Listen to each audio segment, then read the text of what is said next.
He used to kiss her thighs like they were scripture. Now he couldn't even look her in the eye.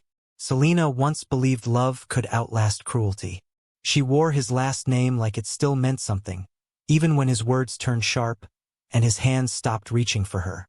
But when he told her to kill their child, standing there with a beer in one hand and bitterness in the other, something inside her shattered. Not with a scream, but with a silence so deep, it split her life in two. And Callum? He didn't even flinch when she left. Not until 7 months later, when he saw her again. Glowing, round, and undeniably still carrying everything he thought he destroyed. Welcome, my family. If this story finds you tonight, wherever you are, I want you to know you're not alone. Some of us have loved too hard, stayed too long, and walked away with pieces we never got back. So tell me in the comments, where in the world are you watching from? Or simply say, I'm with you, Mr. Hearthline. And if you believe stories like this help people heal, remember, or feel seen, then do one small thing. Subscribe, like, share this with someone who needs it. Let's begin. The house had grown too quiet. Not the kind of quiet that brings peace, but the kind that hums like a warning. Camille stood in the kitchen, staring at the lemon tea she'd just finished stirring. 3 spoons of honey, just how Cameron liked it, steamed on the counter, untouched. Again, she didn't sigh.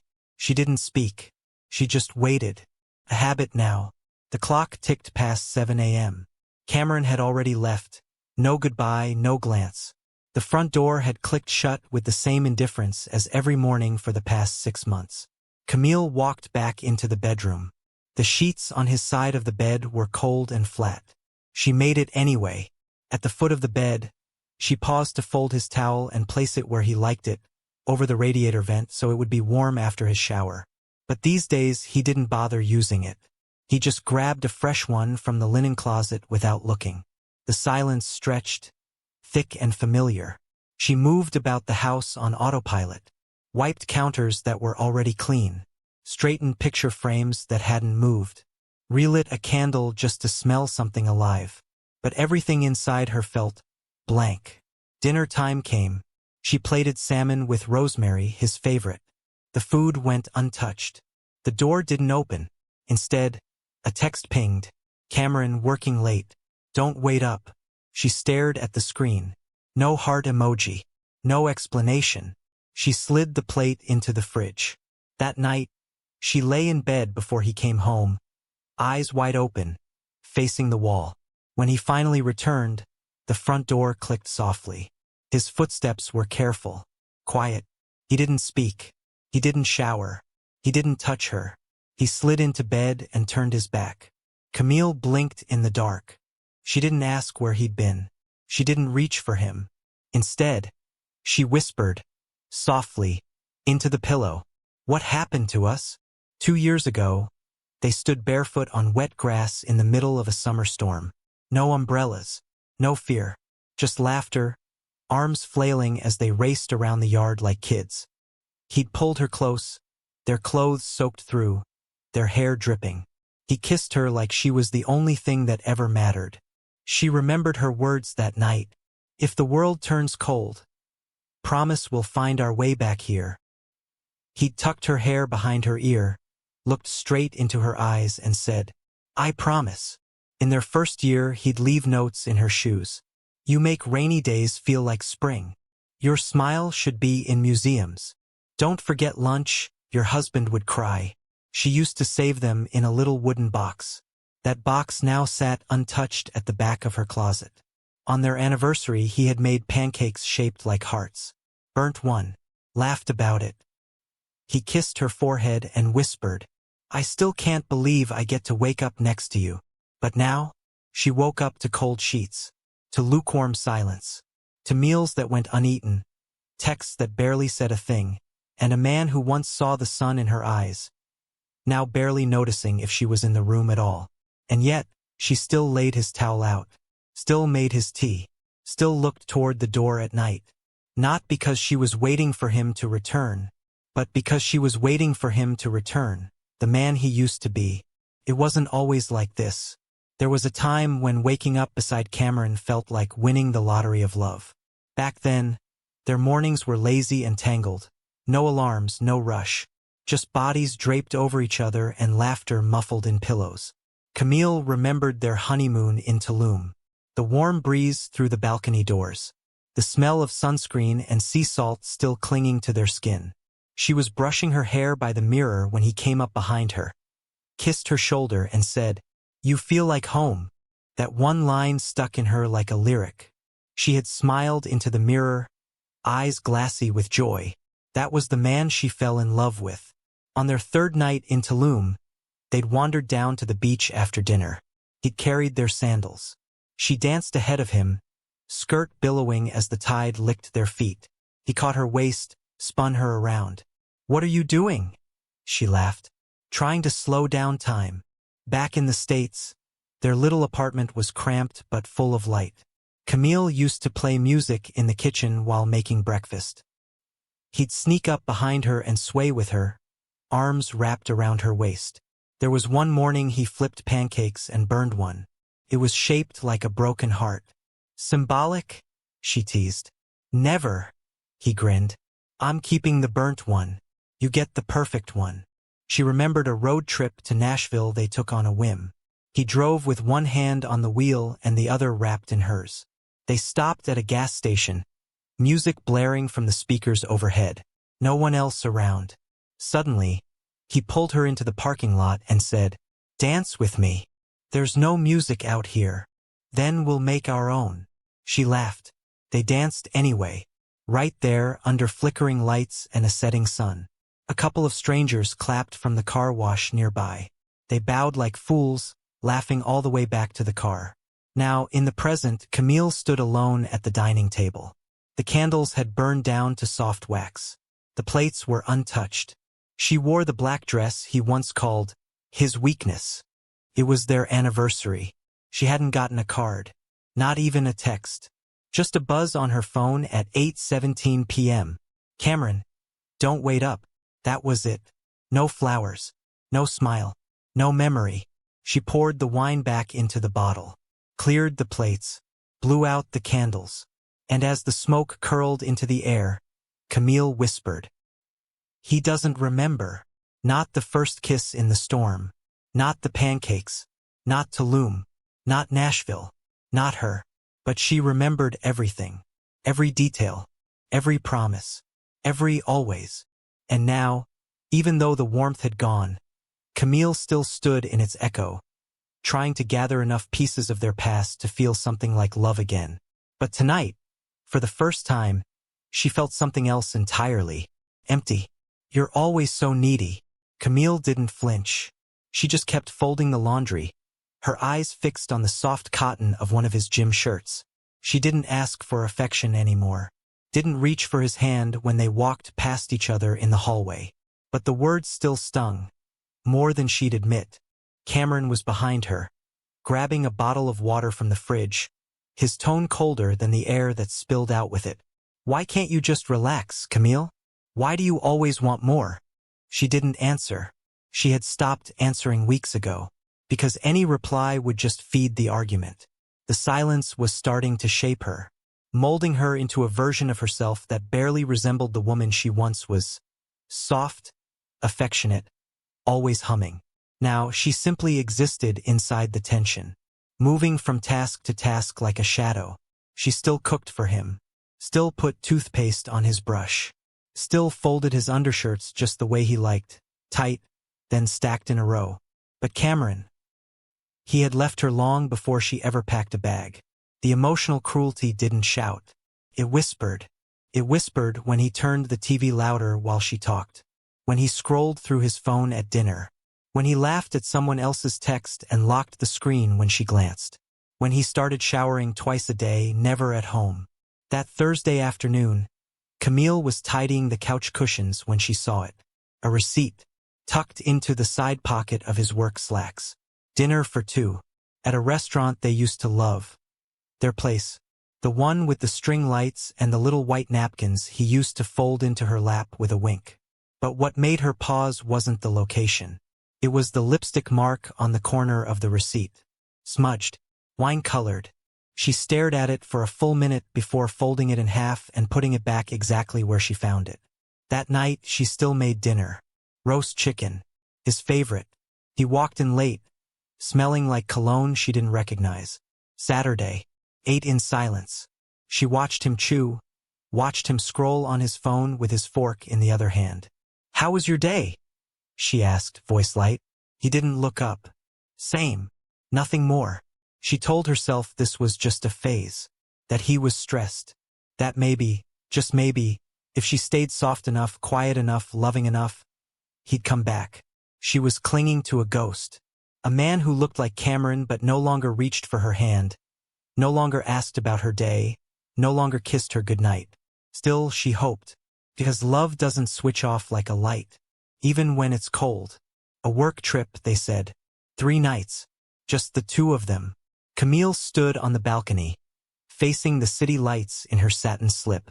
He came up behind her, arms around her waist, his hands warm, his breath slow against her neck. "Don't move," he whispered. He undressed her like she was poetry, like every part of her deserved attention. That night, it wasn't just sex.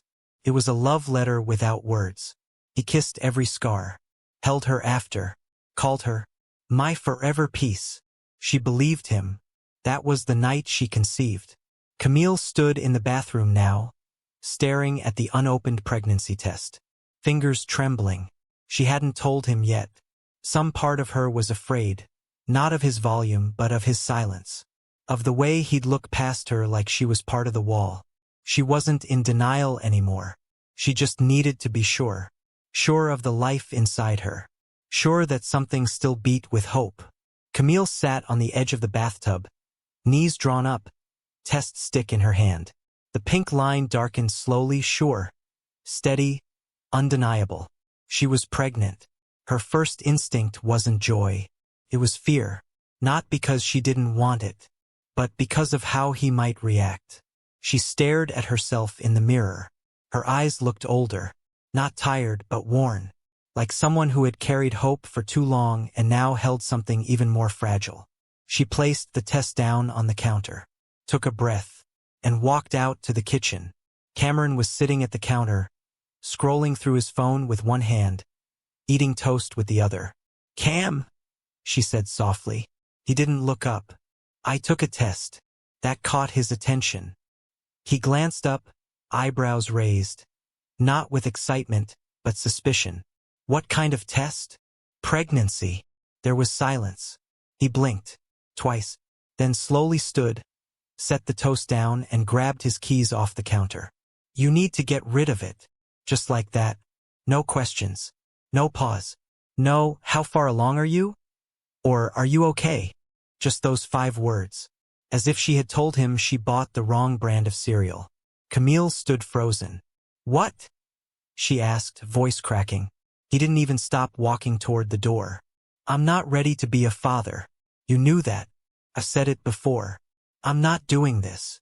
She stepped forward, one hand on the edge of the counter to steady herself. "Cam, this is our child. Fix it." He said it like he was ordering a coffee. Then the door closed behind him. She stood in the empty kitchen for a long time. Her heart wasn't racing. It wasn't even breaking. It was quiet, still, like something inside her had finally gone numb. She went to their bedroom, pulled out the small suitcase she used to take on weekend trips, folded clothes neatly, picked up the wooden box of old love notes and held it in her palm for a beat, then left it behind. There was no grand goodbye, no tearful scene, only decisions.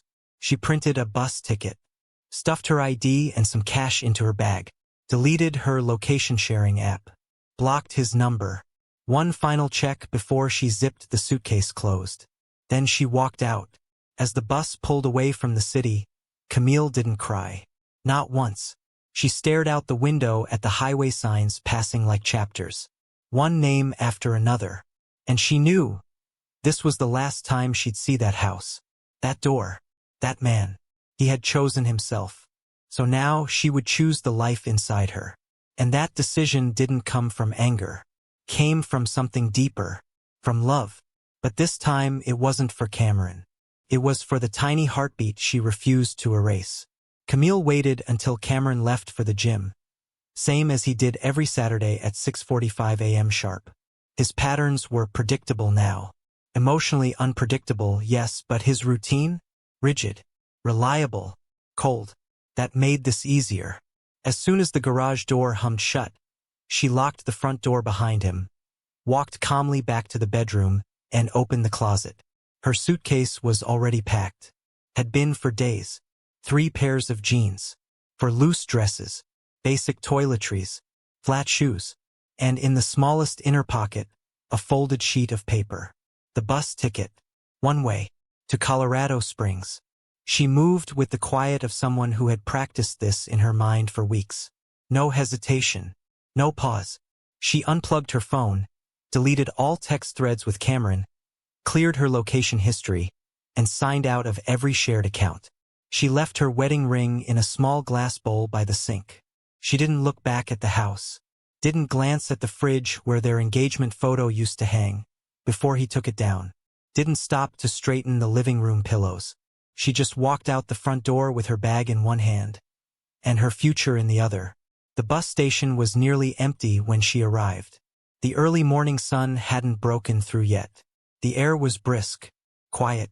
Camille found a corner bench and sat with her bag in her lap, one hand resting over her stomach. She wasn't even showing yet, but she could feel it. Some tiny signal of life that refused to be ignored. A tear slipped down her cheek, but she wiped it quickly. She wasn't going to fall apart. Not now. Not when she was finally choosing herself. And the baby. The ride to Colorado was long and silent. Every town they passed looked like a place she might have stopped and built a new life. But she wasn't looking for another escape. She was looking for someone who had always stood on guard for her. Her older sister, Harriet. Harriet stood at the bus station with her arms crossed, shoulders squared like she was ready for battle. When she spotted Camille stepping off the bus, she dropped everything and rushed forward. The moment Camille fell into her sister's arms, she couldn't hold it in anymore. Her knees buckled. Her sobs came quick and loud. "I didn't know where else to go," Camille choked out. "You're home now," Harriet whispered, holding her tighter. "You're safe, and he will never come near you again." That night, Harriet made her tea. No honey, just ginger and lemon. Camille sat on the couch wrapped in a thick blanket while Harriet hovered like a bodyguard. "He hit you?" Harriet asked. Camille shook her head. "No, it was never his hands." "Then what?" She looked down. His silence. His words. His eyes. Harriet's expression hardened. Sometimes bruises don't show up on skin. They show up in spirit. Camille nodded. She'd never heard it put that way before. But it was true. And she was done covering bruises. Harriet didn't waste time. The very next morning, she changed the locks on every door and window in the house. She even had a friend from work, retired military, install a second deadbolt and a chain that could only be locked from the inside. "Just in case," she said plainly, screwing in the final bolt. "Let him try me." Camille watched from the hallway, one hand resting on her belly. She hadn't said much all morning, still adjusting to the idea that someone was finally putting her safety above everything else. Harriet wasn't just her sister. She was a fortress. By the end of the week, Harriet had filed a legal order to prevent any contact from Cameron. She knew how these things worked, knew that silence didn't mean surrender. It meant preparation. "I've seen men like him," Harriet said one night as she handed Camille a folder. "They don't come back with fists. They come back with apologies, with gifts, with words that sound like redemption but smell like control." Inside the folder were new documents. Paperwork for Camille to change her last name. A new work ID. A doctor referral. "You don't owe him the chance to find you," Harriet said. Camille didn't argue. She signed everything. Camille got a part-time job at a small flower shop downtown. The owner, an older woman named Trudy, didn't ask many questions. She just smiled when Camille said she was starting over. The scent of fresh roses, eucalyptus, and peonies filled her lungs every morning. It was the first time in months she felt like she could breathe. She swept floors, arranged vases, Learned the language of flowers. Hydrangeas for gratitude. Sunflowers for strength. Baby's breath for innocence. Every bouquet felt like a little poem. Harriet would drive her to work and pick her up every day. Not because Camille couldn't do it herself, but because Harriet refused to give Cameron even one opening. "If I see his face in this city, he won't walk away smiling," she muttered one afternoon. Weeks passed. Camille's belly began to round. She caught herself rubbing it absent-mindedly while arranging tulips at the shop. Trudy noticed one day and smiled softly. "First." Camille nodded. "You're glowing, sweetheart." It was the first kind word she'd heard from a stranger in a long time. She almost cried. Then, one afternoon, Harriet got a tip. A mutual acquaintance back home, someone from Cameron's gym, had mentioned he was asking around about Colorado, asking if Camille had any family out west. The next morning, Harriet bought a motion sensor camera and installed it facing the front porch. Camille knew the look in her sister's eyes. She wasn't paranoid. She was ready. The knock came 3 days later. Camille froze. Harriet was already halfway to the door. She opened it slowly, and there he was, Cameron, tired, unshaven, standing on the porch like he had every right to be there. But Harriet didn't flinch. She stepped outside, closing the door behind her. "Is she here?" Cameron asked quietly. "You've got 3 seconds to leave my property," Harriet said. "And if you don't, I'll break your nose and call the cops." At the same time, "I just want to talk to her." "You had every chance to talk to her when she begged for your attention." Cameron sighed, eyes scanning the house behind her. Please. I didn't know." "Save it." Harriet pulled a folded paper from her back pocket and slapped it against his chest. "Restraining order. Signed and stamped. You're done here." He looked down at the paper. "I made a mistake." "No. A mistake is forgetting an anniversary. You made a decision. Now live with it." Then she stepped back inside and slammed the door. Camille was in the hallway, frozen, hands on her stomach. "Did he?" Harriet pulled her into a hug. "He won't come near you. Not while I'm breathing." Cameron stared at the empty side of the bed like it had stolen something from him. The house was quiet but not peaceful. It was hollow, unsettling. Camille had been gone for weeks, maybe months. Time was melting together. Her clothes? Gone. Her toothbrush? Gone. Her perfume that used to linger in the hallway? Faded. Her contact? Blocked. At first, he assumed she was bluffing, that she'd cool off and come back. She didn't. He started by checking the hospitals. Not because he was concerned, but because the silence had grown too loud. He called clinics, pretending to be her husband. "Just want to make sure she's okay," he'd say. Most gave him nothing. Others told him firmly, "We can't release that information." Next, he tried her job. The receptionist said Camille had quit. No forwarding details. He called a few of her friends. No one picked up. He even drove by her favorite coffee shop. Sat there for an hour. Nothing. He checked their shared bank statements. Nothing unusual. No new charges. No activity at all. She had vanished cleanly. One night, he opened her old laptop. She hadn't used it in months, but he was desperate. He scrolled through old photos, Tulum, Nashville, their tiny apartment. Camille smiling in every frame. Then he checked her browser history.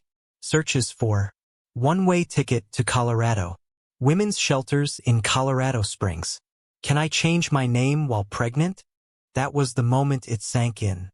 She had left for good. And she was still pregnant. Cameron started spiraling. He returned to the gym, asked around like nothing was wrong. "You seen Camille lately?" Blank stares. Shrugs. He got desperate. Tried calling a girl she once worked with. Offered her cash if she had info. "Do you know where she went?" he asked. "Why? So you can break her again." The girl hung up. Cameron called Camille's mother. No answer. Left a voicemail. "I know I messed up. I need to talk to her. Please." No call back. He sent a few texts to Camille, knowing she wouldn't see them. Still, he wrote them. "I wasn't ready. That's not an excuse. Just truth. I didn't mean to hurt you." I just didn't know how to be a husband. Tell me what hospital. Please. I need to know. Even if I never see you again, I want to know if our baby's okay. No reply. Ever. His nights grew longer. He'd fall asleep with the phone in his hand. Wake up hoping to see 3 dots. A typing bubble. Anything. But it never came. He began walking into rooms and forgetting why he was there. Staring into open refrigerators without taking anything. Driving without knowing the destination. Camille wasn't just gone. She had disappeared like she'd never existed. Then one day he heard a rumor. A guy at the gym mentioned Camille's sister. Didn't she have family out west? Some tough chick. Cameron blinked. Where out west? I dunno. Bro, Colorado maybe? That was enough. He opened a map app. Zoomed in on Colorado Springs. Too many streets. Too many homes. But he had nowhere else to look. He packed a bag. Called off work indefinitely. And drove. The coffee shop sat on the corner of a quiet street in Boulder, Colorado. It had a red awning, chipped slightly at the edge, and a tiny chalkboard that read strong coffee. Soft landings. Cameron didn't know why he walked in. He just needed somewhere to breathe. He'd been in Colorado less than 24 hours. No plan, no leads, just a shallow hope and a tired heart. His clothes were wrinkled. His eyes, bloodshot. He ordered a black coffee. No sugar. Sat by the window. And that's when he saw her. Across the street. Hair pulled up in a soft bun. A long cream sweater over a green maternity dress. She was laughing, at something a woman beside her had said. She looked different. Heavier, yes, but radiant. Fuller in her face. Brighter in her skin. Softer in her posture. But what froze him wasn't the sound of her laugh or the way she cradled her belly absent-mindedly. It was the belly itself. Rounded. Alive. Cameron stood so quickly his chair screeched against the floor. The barista looked over, startled. He couldn't hear. Couldn't speak. The world narrowed until there was only one frame. Camille, holding her stomach, standing under a Colorado sun. She hadn't gotten the abortion. His legs carried him backward, out the door. Not toward her, but away. He stumbled to his car, chest rising like he'd just run a mile uphill. He fumbled for the handle, slid into the driver's seat, and sat there frozen. His coffee still steamed in his hand. He placed it on the dashboard and stared at his trembling fingers. Inside the car, everything was quiet. The only sound was the faint hum of passing traffic and the dull throb in his ears. He gripped the steering wheel with both hands. Tighter, then released. He rested his head on the wheel, eyes wide, breathing shaky. She was still pregnant. She had carried the child he told her to erase. She had chosen life without him. Chosen safety. Chosen peace. Without yelling. Without punishing him. She had just left. His mind raced. He thought of the night he told her to fix it. The way she didn't fight, didn't scream, just nodded. He thought that meant it was handled. He thought that meant she agreed. But now, sitting in this unfamiliar city, watching the woman he once called home carry his unborn child, Cameron realized the truth. She hadn't taken something from him. She had protected something from him. He sat in the car for almost an hour. People came and went from the coffee shop. Cars honked. A dog barked. But he just sat there, shaken. Not from guilt alone, but from the weight of what he had almost lost completely. He had told her he wasn't ready. Now he wasn't even sure he was worthy. He watched as Camille and the other woman, Harriet he assumed, walked into a nearby bookstore. He didn't follow. He didn't speak. He just pulled his hoodie up, started the car, and drove to a cheap motel off the highway. That night he didn't sleep. He just laid on a thin mattress in a dim room, one hand over his eyes, the other over his heart. And for the first time in his adult life, he cried. Cameron bought a notebook from a corner store near the motel. It was small, spiral-bound, and had a plain blue cover. No fancy leather, no gold trim, just paper and pen. He didn't know where else to begin. He couldn't show up at the door. He couldn't call, his number was still blocked. So he wrote, Letter number 1. Camille, I don't expect you to forgive me. I just need you to know I saw you yesterday. You were smiling, holding your belly. I don't deserve that image, but I'll never forget it. I was wrong. I was selfish. I told you to erase something I helped create, and you didn't. Thank you for not listening to me. See. He folded the letter, slid it into an envelope, and addressed it to her first name only. Then he walked to the flower shop where she worked. He'd followed discreetly once from a distance and left the envelope in the mailbox around the back. No knock, no note to the clerk, just silence. He kept writing, every night after work. He'd taken a job nearby, construction cleanup, hard labor, long hours, enough to keep his hands busy and his head from spinning. But at night the letters came. Letter number 2. I don't want to come back into your life with promises. I just want to be near enough to serve. Let me sweep the porch. Let me carry the groceries. Let me earn what I threw away. Cameron. Letter number 3. If you never speak to me again, I will understand. But if I can see the child once, just once, I'll consider that grace. He left letters at the mailbox, some at the doorstep in the early morning before anyone stirred. One time, he slipped a folded note through the crack of the florist's back door. He wasn't trying to push.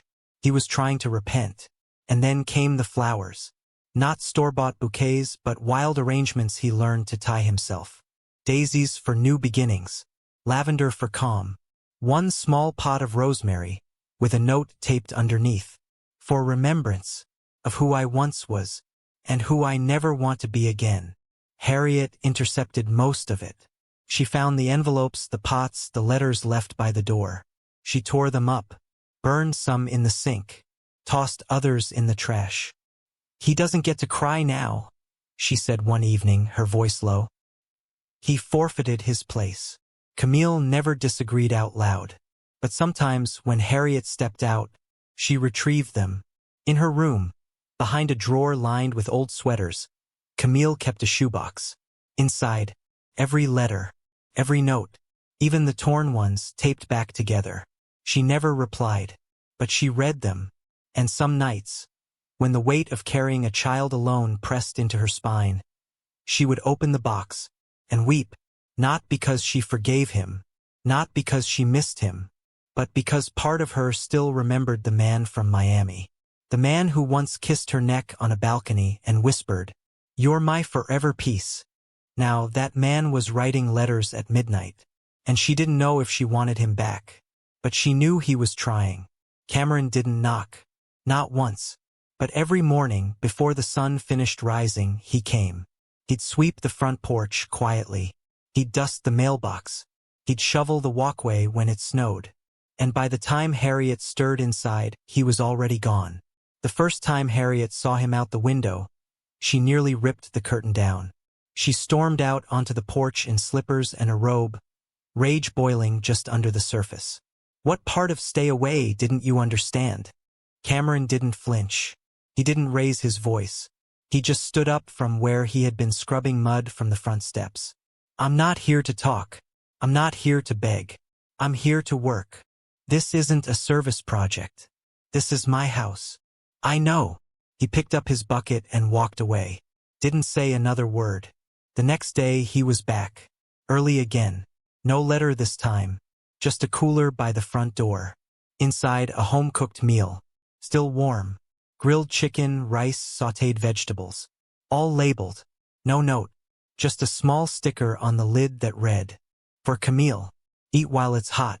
Harriet saw it first. Almost kicked the cooler over. But when Camille came to the door and looked down, she paused. "He's cooking now?" she asked softly. "He's trying to worm his way in. Don't fall for it." Camille didn't reply. She just lifted the lid. And for the first time in weeks, the smell of warm seasoning made her hungry. Days passed. Cameron didn't speak. He didn't wait around. But he kept coming. Mornings, porch swept. Afternoons, trash bins rolled back from the curb. Evenings, a meal neatly packed, always sealed, never touched. At the flower shop, Camille found herself wondering, how is he learning to cook like that? Who taught him to fold napkins like this? Why does he know my cravings better than I do? Harriet didn't trust any of it. People change when they want something. Camille looked out the window. Cameron had just left again, his shadow shrinking into the street. Sometimes people change because they lost something. One day, Camille caught him. She had woken up earlier than usual. Back pain from the pregnancy. Couldn't sleep. She stepped outside just before dawn. And there he was, crouched by her car, brushing off fresh snow from the windshield with a towel. Their eyes met. He froze. She didn't speak, just wrapped her sweater tighter and stood there. "Didn't mean to wake you," he said quietly. She nodded. He reached for the wiper blades, lifted them gently, then stepped back. "I'll go." He turned to walk away. But before he disappeared down the street, she said, "You can leave the meals at the side door from now on. The front's too visible." He turned back, unsure if he heard her right. Camille met his gaze. No smile, no forgiveness, just a simple instruction. He nodded once, then left. That night he didn't write a letter. He just lay in his trailer, staring at the ceiling, one arm over his forehead, and for the first time since she left, he allowed himself to hope, not for love, not for redemption, but for a chance to do something right. The wind howled harder than usual that morning. Snow had started to fall overnight, light at first, now gathering into steady layers along the sidewalks. Harriet had gone to the grocery store.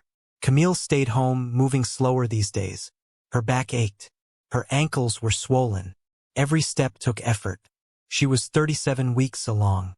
She had just finished folding a small stack of baby onesies when the pain hit. Sharp, sudden, lower back, then her abdomen, tightening like a belt being pulled from the inside. Camille gasped, grabbing the back of the couch for balance. Another wave followed only minutes later. She checked the time. 6 minutes apart.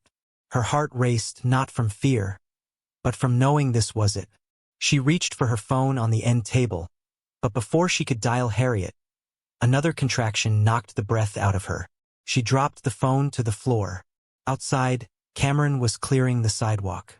He'd started every morning that week doing small chores, just enough to be useful, not enough to be intrusive.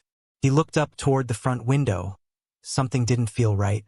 The curtains hadn't moved. Usually, he caught a glimpse of Camille pacing or sipping tea. Not today. Then the front door flew open. Harriet. Cameron. He dropped the shovel. "It's Camille. The baby's coming." He didn't think. He didn't speak. He just ran. They got her into the back seat of Harriet's car. But the engine sputtered. Nothing. Battery dead. The cold had drained it. "Are you kidding me?" Harriet shouted, slamming her hand against the steering wheel. Camille groaned in the back seat, gripping the edge of the door, eyes squeezed shut. "We can't wait," Harriet snapped. "She's in full labor." Cameron didn't hesitate. "Get in my truck." Camille could barely focus, the contractions blurring everything. All she remembered was the rush of cold air, Harriet holding her hand, and Cameron's voice, urgent but steady. "Just breathe, Camille. We're almost there." The drive was fast. He ran red lights, took turns tight, didn't care. Harriet called the hospital from the passenger seat, alerting them that they were minutes away. Camille screamed once. A sharp, guttural cry that made Cameron grip the wheel tighter. "Stay with me," he said through gritted teeth. He didn't look back. He just drove. They pulled into the emergency lane. Nurses rushed out with a wheelchair. Harriet jumped out first. Cameron opened the truck door and lifted Camille himself, holding her steady until she was seated. "You can't come in," one nurse said, blocking Cameron. "I'm the father," he began. "She has to approve it." Cameron turned to Camille, breath caught in his chest. She looked at him. Sweat lined her forehead. Her face was pale, but her eyes clear. She didn't speak. She just nodded once. The nurse stepped aside, and Cameron followed. Inside the hospital, the world turned into beeping monitors, sterile walls, and nurses moving with practiced urgency. They rushed Camille into labor and delivery. Harriet helped her change into a gown, held her hand as they prepped the four. Cameron stood just outside the curtain, his hands shaking slightly. He didn't dare step further. But he didn't leave. One nurse came out. "She's progressing fast. It's going to happen soon." Cameron nodded, then sat down in the hallway, alone. For the next 2 hours he sat in silence, watching nurses come and go. He didn't call anyone, didn't check his phone, didn't breathe too loud. He just waited. Then finally he heard it. Not one cry, two. One louder, one softer. A harmony. New life, double the grace. Cameron stood, his legs stiff, his throat dry. A nurse appeared. "You can come in now." He walked in slowly, unsure of what he'd find. And there she was, Camille, exhausted, leaning back against the pillows, hair damp with sweat. In her arms, 2 swaddled newborns. One in pink, one in blue. She looked up at him, didn't smile, didn't speak, just held the babies closer. Cameron didn't ask to hold them, didn't reach. He just knelt beside her bed, head bowed low, and whispered, "Thank you for saving them from me." Cameron didn't ask questions. He just sat quietly at Camille's bedside, watching the rise and fall of her chest as she drifted in and out of sleep. Her arms cradled 2 lives he'd nearly erased. A nurse gently reached for one of the babies to check vitals. Camille stirred but didn't resist. Her grip was light, maternal, the kind that comes from instinct, not instruction. Cameron stood up. "Can I?" he asked softly, nodding toward the baby in pink. Camille looked at him. No expression, no answer, just a long, unreadable pause. Then, a single word. "Wash your hands." Cameron moved fast, scrubbed every finger, dried his palms with care. He returned to the room, hands clean, arms nervous. The nurse placed the baby into his hold, adjusting his arms gently. It was awkward at first, his grip stiff, but then, her eyelids fluttered open, tiny, barely focused, yet there. And suddenly, Cameron's world narrowed into something small and holy. He sat down in the corner chair, baby cradled in his arms. The soft warmth of her against his chest was unlike anything he'd felt. His jaw clenched as emotion swelled in his throat. "She's tiny," he whispered. Camille, still watching him, nodded faintly. "Her name's Wren." Cameron looked up. "Wren?" "Yeah." He let the name settle. Simple, soft, perfect. A moment later, the nurse handed him the second baby. The boy. This one had a stronger cry, louder, feistier. Camille smirked faintly from her bed. "That's Wyatt." "Wren and Wyatt," Cameron echoed. They didn't match, but somehow they belonged. He held both, one after the other, counted fingers, watched their chests rise and fall, listened to the soft squeaks and fusses that came in spurts. They didn't cry much, just breathed, as if they, too, were assessing him. Camille shifted, sitting up a bit straighter. "I didn't name them after you. I didn't even plan the names." "I know, but I picked them the day I left." Cameron looked up again, swallowing hard. "You left? And still planned names?" "Of course I did. I wasn't carrying a mistake. I was carrying meaning." He nodded. No defense, no excuse, only silence. Later that evening, Harriet arrived. She peeked in with her coat still on, eyes alert. When she saw Cameron sitting in the corner, calm, quiet, cradling Wren, she stiffened. "You good?" she asked Camille. Camille nodded. "They're healthy, strong." Harriet stepped in, hovered near the bed, then turned to Cameron. "You try anything stupid, I'll have you escorted out, blood or not." "I know," he replied. "I'm not here to play dad. I'm here to show up." Harriet narrowed her eyes, studied him, then finally said, "Keep holding her like that. She looks warm." That night, Camille breastfed while Cameron stood at the window, rocking Wyatt gently. The hospital lights buzzed faintly. Camille didn't say much, neither did he, but something about the silence between them felt different this time. Not heavy, not distant, just possible. At one point, Wren began fussing. Cameron instinctively reached over, adjusted the blanket around her feet. She settled. Camille noticed. "You're learning." "I'm trying." "Trying isn't parenting." He nodded. "Then I'll try harder." She didn't say anything for a long moment. Then, "They sleep in shifts. It'll drain you. All of it. Then let me be tired with you." A flicker in her eyes. Pain, memory, maybe even something softer. But it passed. She laid back. "They don't need promises. They need peace." "I won't offer promises," he replied. "Just presence." Cameron didn't ask to stay the night. But he didn't leave either. The nurses found a chair.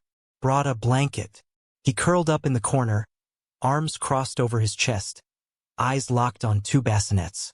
And for the first time in years, he didn't need a reason to stay. He just stayed. Cameron never asked to move in. He just started showing up every morning. First with diapers, then with formula, then with help. Always early, always quiet, never expecting entry, just waiting on the porch. Sometimes Harriet would open the door and pass him a bag of trash. Other times, Camille would nod toward the twin stroller and say, "They need sun. You can take them for 15 minutes." That was all he got. And he took it. Every single time. The first time he changed a diaper, Wyatt screamed so loud he nearly abandoned ship. Camille didn't laugh. She just handed him a new wipe and said, "Back to front." Not the other way. By the third week, he was a pro. He had a routine. Wren first, then Wyatt. And always sang to them in a soft, cracked voice while he worked. Old Motown, bits of jazz, whatever he remembered from his childhood. The babies liked it. Sometimes they even smiled. Camille watched all of it from the hallway. Not warmly, not bitterly, just watched, like she was measuring. Every bottle he washed, every onesie he folded, every time he whispered, "You're safe now," to the twins when they stirred in their sleep. She was taking notes, and he knew it. Harriet still kept her guard up. "One wrong move, and I'm changing the locks," she'd tell him. "I expect you to." He never rolled his eyes, never asked for Camille to talk to him alone, never touched her hand, never stepped inside unless invited. His redemption was not in speeches. It was in sweat, in patience, in the silence he used to weaponize, now turned into service. One rainy evening, Camille came home from a postpartum checkup. She walked into the living room and froze. Cameron was on the floor, fast asleep. One twin on each side of his chest, curled in peacefully. His arms were outstretched, fingers twitching in sleep. His shirt was stained with spit up, his hair a mess, but his face, calm, like the war inside him had paused, if only for a few hours. She didn't wake him. She sat on the arm of the couch and watched. Something in her chest ached, but it wasn't pain. It was the memory of the man she had prayed he might one day be. And now, he was starting to look like him. Harriet walked in a few minutes later, took one look at the scene, exhaled. "Well, damn." Camille nodded. "He's showing up." "Yeah," Harriet muttered. "But the real question is, for how long?" Camille didn't answer, because for once, she wasn't thinking about how long. She was just watching what was real. The next morning, she left a note on the counter. "You can stay until the twins start sleeping through the night. Guest room only. And no decisions made before then." Cameron read it twice, then wrote one word beneath it. Understood. The twins were teething, which meant no one in the house had slept in 3 days. Cameron took the night shift again.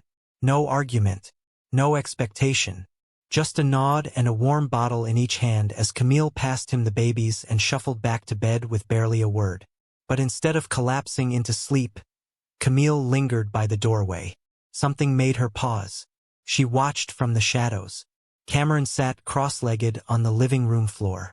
He rocked Wren gently with one arm while bouncing Wyatt on his knee. A lullaby played low on a phone speaker. Something acoustic, soft. His eyes were tired. His body slouched with exhaustion. But his face was at peace. He whispered to them, not knowing Camille was listening. "You're safe. You're strong. And I'm not going anywhere. Ren whimpered. He rocked her closer to his chest. I know, baby girl. I used to be lost too.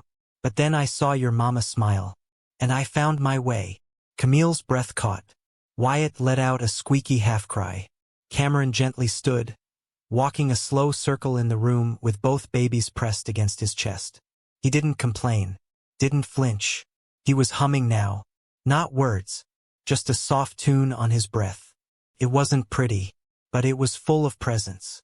Camille leaned her head against the doorframe, closed her eyes, and listened. A few hours later, she woke with a start. Habit had conditioned her for interruptions. But the house was silent.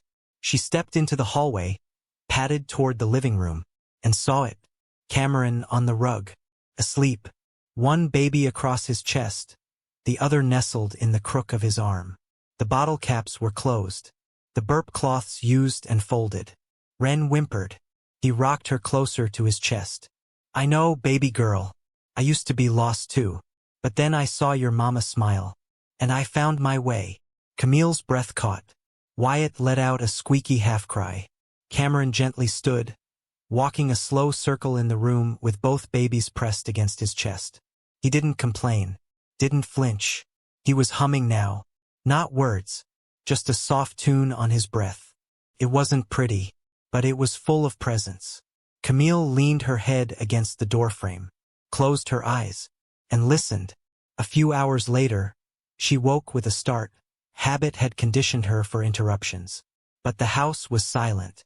She stepped into the hallway, padded toward the living room, and saw it. Cameron on the rug, asleep, one baby across his chest, the other nestled in the crook of his arm. The bottle caps were closed, the burp cloths used and folded. The room smelled like baby lotion and lavender. And her heart, it didn't break. It thawed. She walked over quietly, grabbed the knitted throw from the couch and laid it gently over the three of them.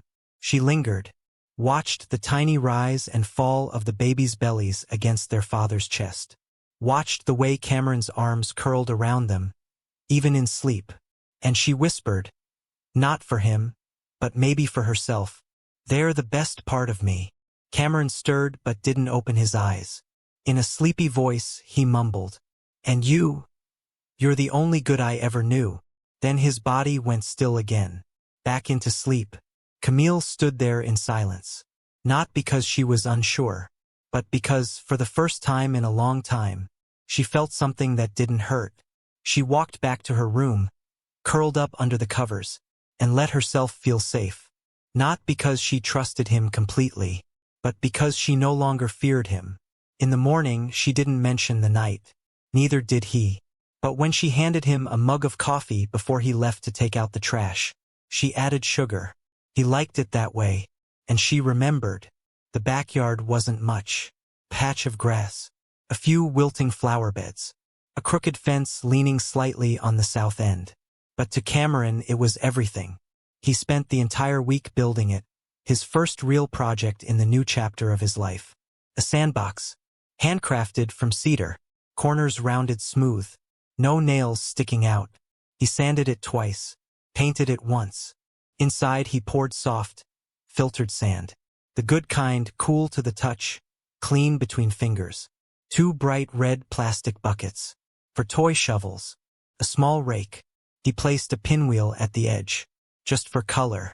It was simple, but it was the most deliberate thing he'd built with his hands in years. Camille watched from the kitchen window as he patted the last corner. The twins, now 10 months, were cooing in their high chairs, chewing on banana slices and smearing applesauce across their trays. She wiped Wyatt's chin, then looked back out the window. He was testing the sturdiness of the sandbox edge with his weight. It didn't budge. Later that afternoon, he brought them outside, one at a time. He placed Wyatt gently into the sand, guided his tiny hands to the shovel, then stepped back. Camille followed behind with Ren in her arms. Ren shrieked at the touch of the sand, then burst into giggles. Camille smiled. Looks like you did something right. Finally, Cameron replied. He sat in the grass, just close enough to supervise, just far enough not to intrude. Camille sat beside him, They watched as the twins dug clumsily and threw handfuls of sand into the air. "They look free," she said softly. "They are." A beat passed. "Are you?" He didn't answer right away. Instead, he pulled something from his hoodie pocket. A small box, worn on the corners. He turned it in his hand before opening it. Inside, a simple silver ring. No diamonds, no glitter, no grandiosity, just intentional metal smoothed by care. He didn't get on one knee. He didn't offer a speech. He simply held the box out, resting it gently on the grass between them. "I don't want the old version of us. I don't even want forgiveness if you're not ready to give it." "Then what do you want?" "A chance to be yours again, this time with presence, with patience, with everything I should have offered the first time." "Cameron, if you say no, I'll stay anyway, as their father, as your helper, as the man who finally learned how to love quietly." The wind stirred the pinwheel. The twins squealed as they slapped the sand.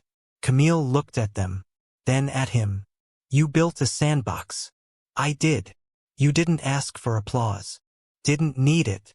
And you haven't raised your voice in almost a year. Didn't want to." She reached forward, closed the box, took it gently from his hand. "Don't put it on me yet." "Okay. But keep it nearby." Cameron smiled, nodded once, then leaned back on his palms, watching the twins with calm eyes. And Camille? She leaned just slightly toward him. Not all the way, but enough. A year passed.